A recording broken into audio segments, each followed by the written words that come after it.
Hi VC, it's Rob here with another video, and I've not done a whole video for quite some time, so I've got a lot of catching up to do. I've got a lot of stuff that I need to show, so I'm just going to show a small fraction of it really here in this video.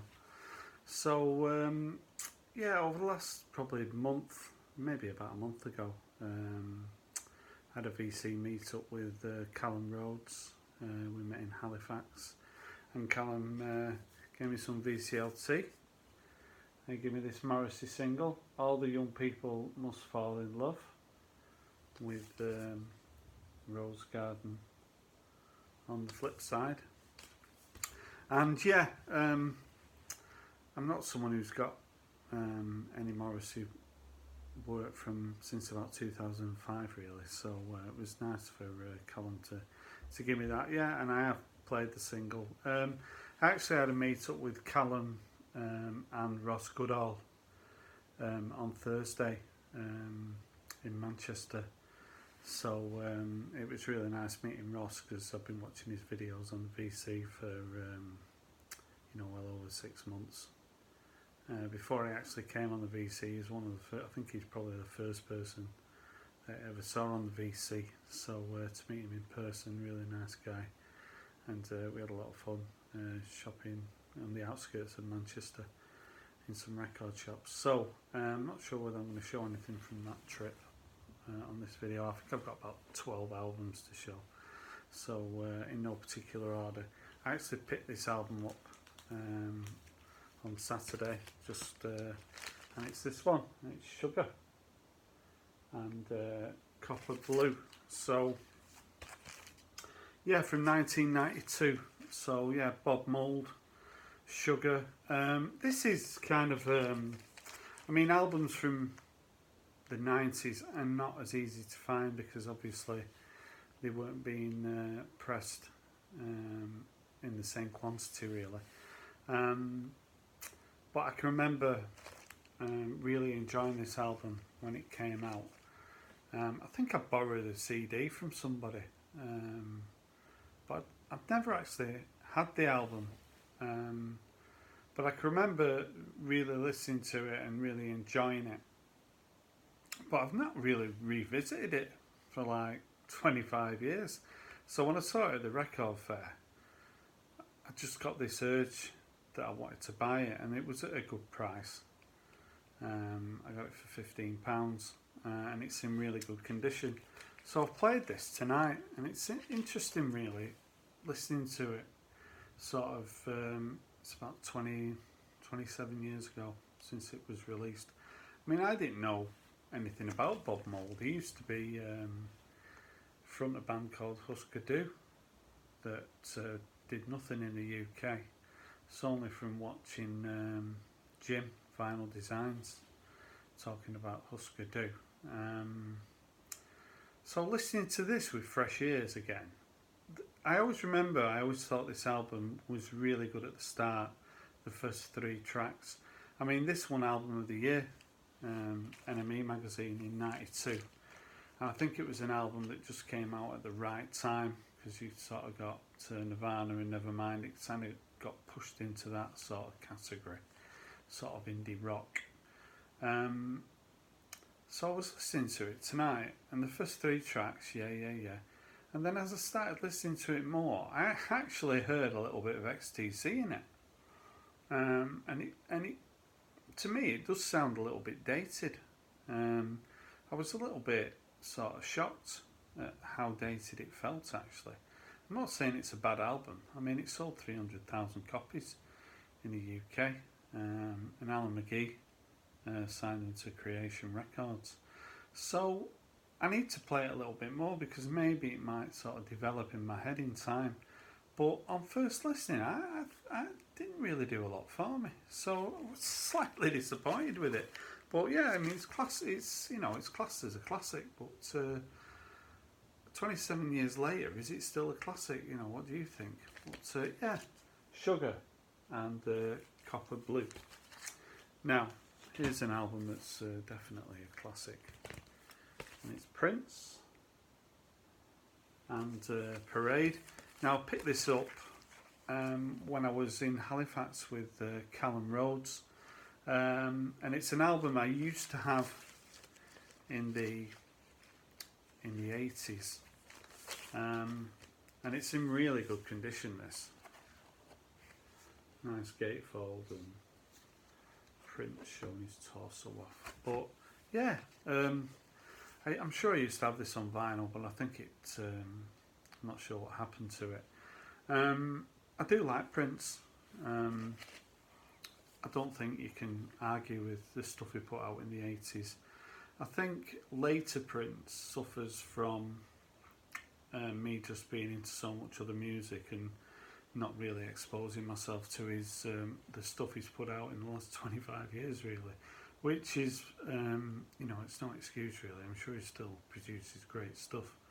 I think I heard that when he died, they said they had enough material to release a new album for 100 years. So, that doesn't surprise me. So, but yeah, I mean, this has got Mountains on it, which is one of my favourite Prince tracks. And start to finish, it's a quality album, this. So yeah, really please pick this up.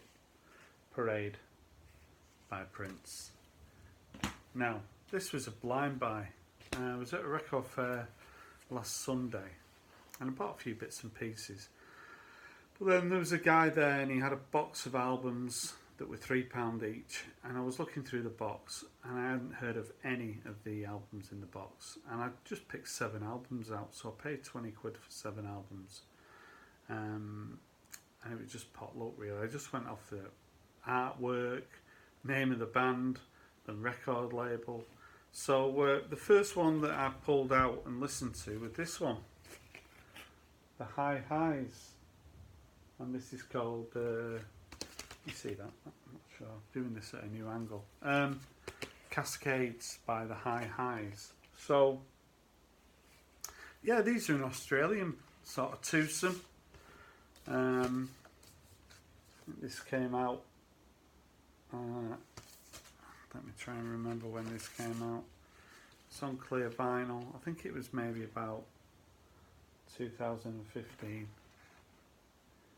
So this is like synth, indie pop, really, a little bit ambient, but I really enjoyed it, and I just thought, if all the albums were as good as this that I've picked out for £3, I mean, my thinking was, well, if I get 2 albums out of the 7 that I really like, then, the experiment's worked.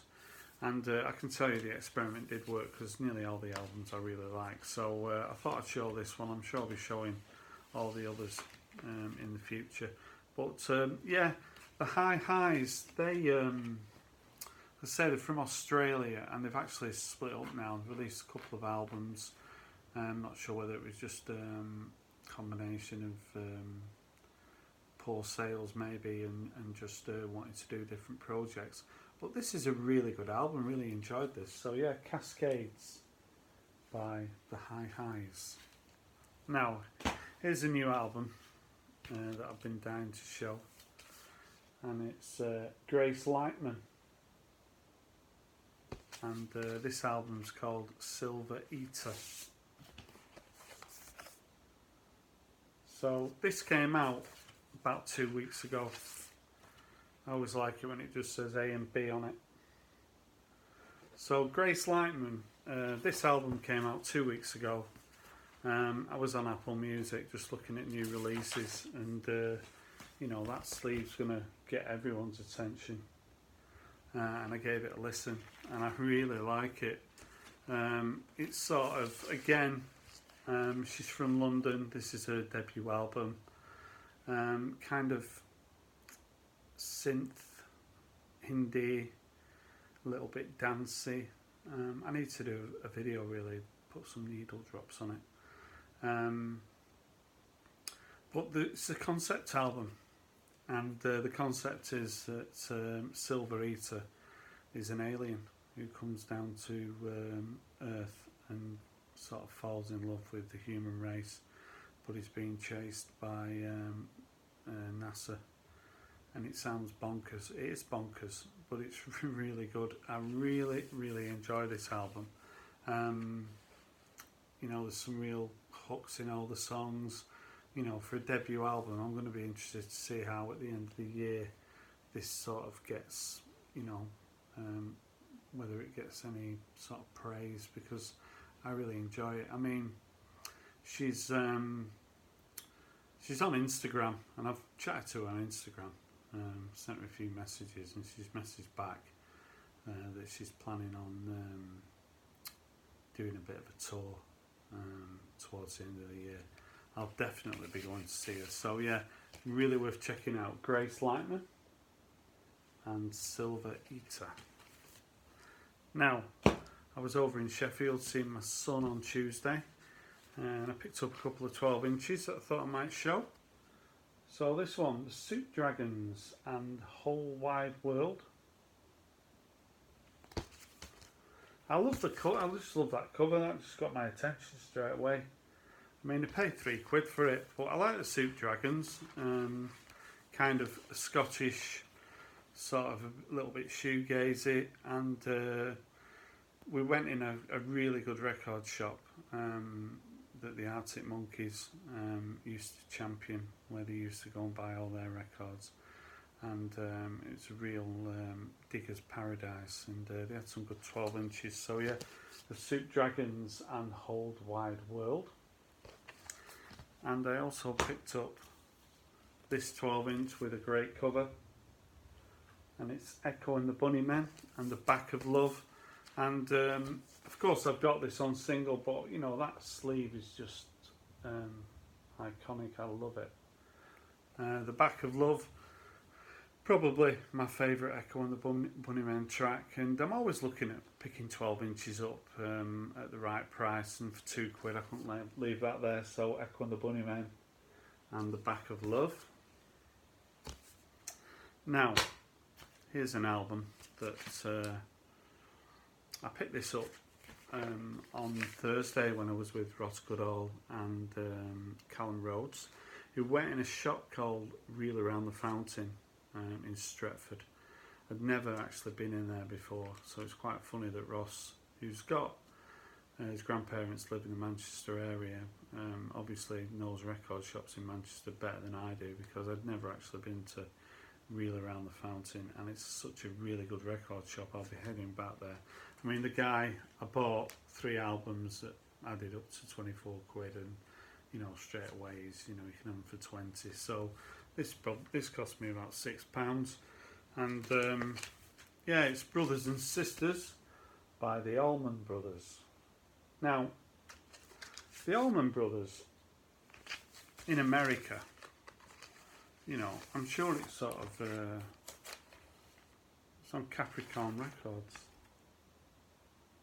So I think this is from 1973, and this is my first record by the Allman Brothers, and this picture really amazed me inside. I mean, look at those guys there, and I'm thinking, what are them babies doing now? You know, a real interesting bunch of people there.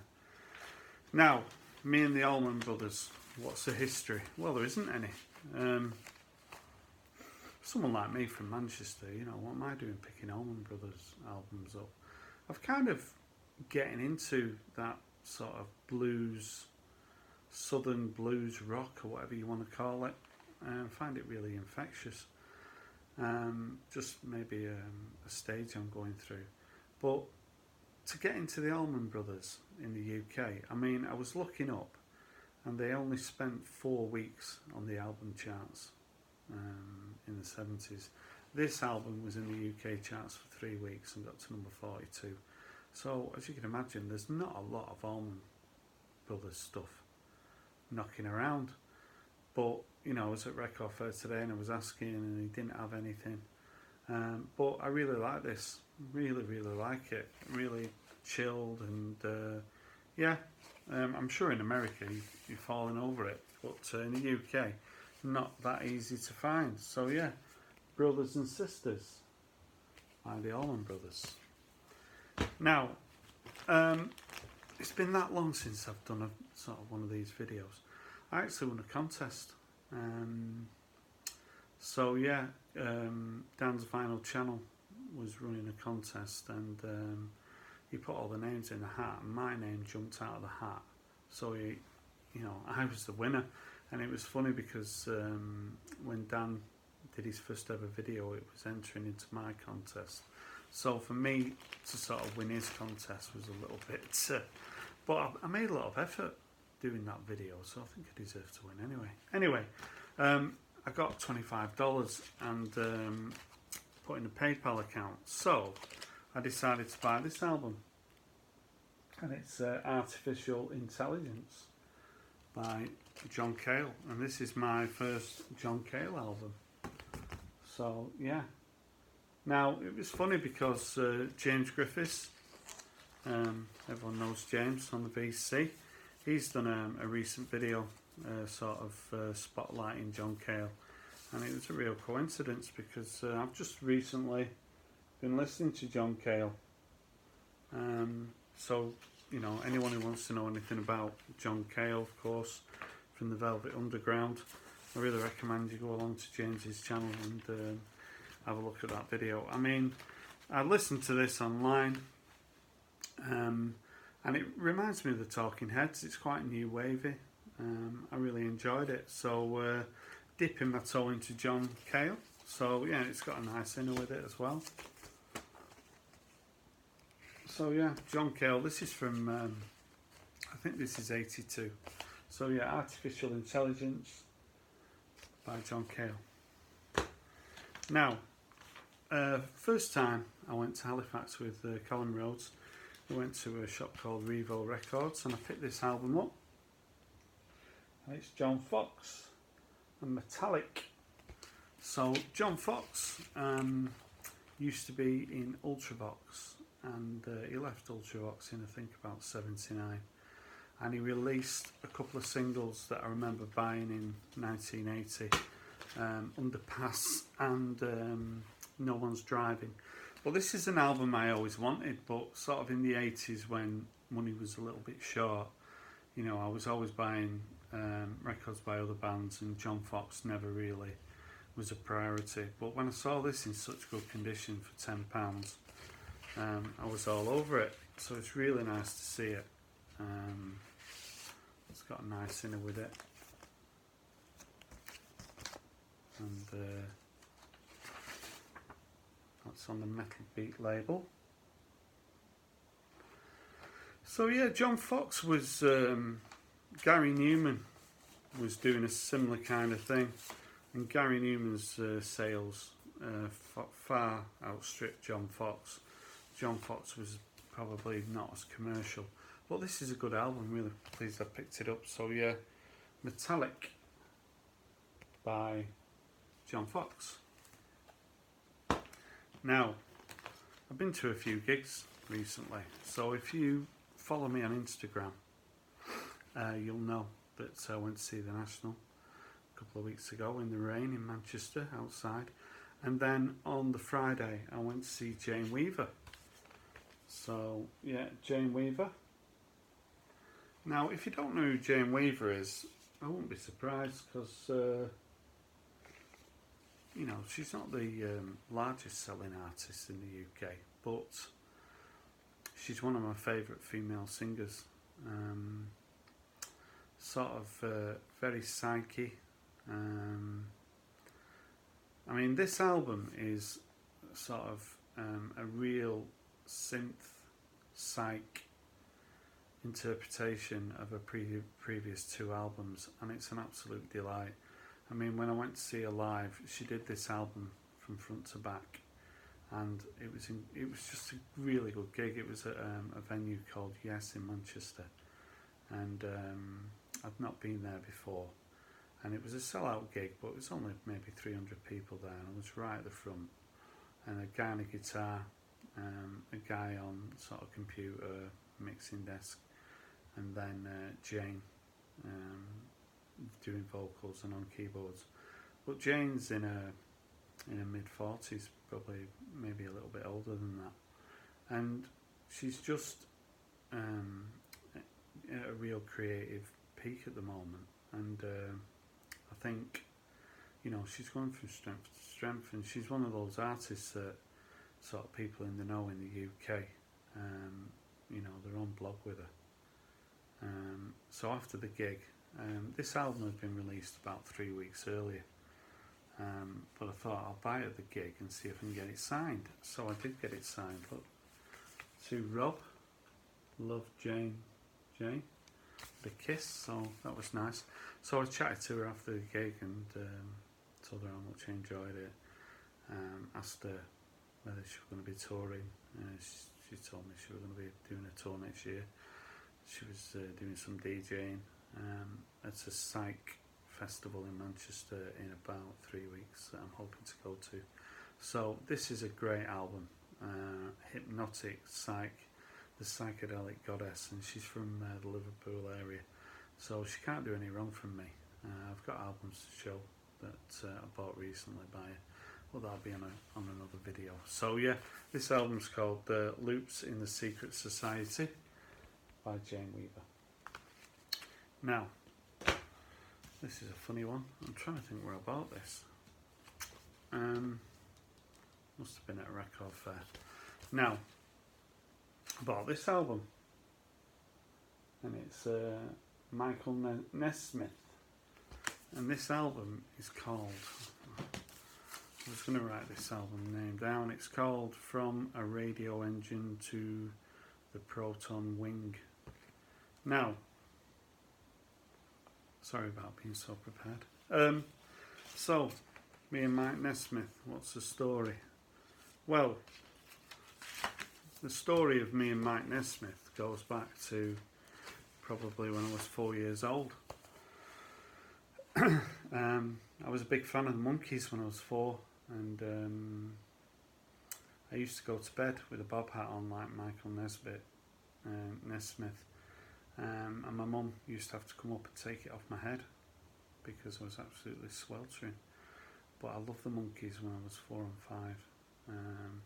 But I spent 50 years thinking about Michael Nesmith. It's only from the VC and seeing Bill at the Vinyl Verse. I think he's quite liked Michael Nesmith.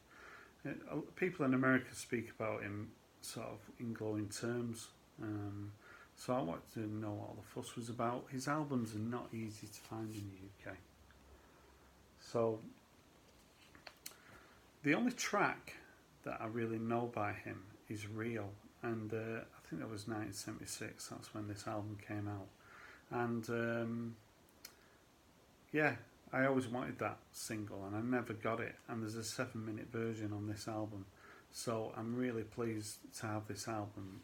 Oh, I know where I bought this from now. I bought it from Record Shop in Haywood. Anyway, sorry. So yeah, Michael Nesmith, what do I think of him? Well, I really love Rio. I've only played this album once, so I certainly need to give it a few more plays, but the tracks that I kind of liked on it all reminded me of Rio. So it's not kind of a glowing endorsement, but I need to listen to albums 3 or 4 times really to judge them. So his albums are not easy to find in the UK and not as in good condition as this. This is in really good condition. So I did pay up for this, paid a tenner for it, but I've got Rio now. I'm really pleased to have that. So yeah, Michael Nesmith. Now, here's an album that's influenced by VC Channel, and it's Goat's Head Soup by the Rolling Stones. So yeah, I bought this from this record shop in Haywood, just outside Manchester. And this has got a nice insert with it, which I'm not sure how common that is. And of course it's on the usual Stones label. I think this might be from 73, but I might be wrong. Richard McCook, great channel on the VC. He did a ranking video of Rolling Stones albums, and he had this as his number 1. And my Stones collection is patchy. So when I see a studio album by the Stones in good condition at a good price, I'm going to pick it up. And played this. I'd never heard it from back to front, so I was listening to it blind, but I love it. I mean, I love that bluesy. I really like the Stones. Big lover of them. But it's like everything else. You prioritise what music's in your collection, and I'm at a time in my life now where I can prioritise more towards the music I want to buy, and maybe a little bit more disposable income. So yeah, buying stuff by the Stones is a bit of a priority at the moment. So yeah, please spit this up. Goat's Head Soup by the Rolling Stones. Now, 2 to go, so hang on in there. This album is well worth waiting for, and it's Kacey, Johansing and The Hiding. So, do you know anything about Kacey Johansing? Because what a discovery this album is. I absolutely love it. Just on black vinyl. So when I was looking at Jane Weaver albums, this was recommended on Amazon, and I read a few reviews of it, and I thought I need to listen to it, and I listened to it, and I fell in love with it. This is my favourite album of the year, but this is from 2018. What sort of music is it? Sort of folk, indie. I just love it. She used to be in a band with her best friend. That I wrote it down somewhere. I wrote it down. You've got to be prepared for these things, haven't you?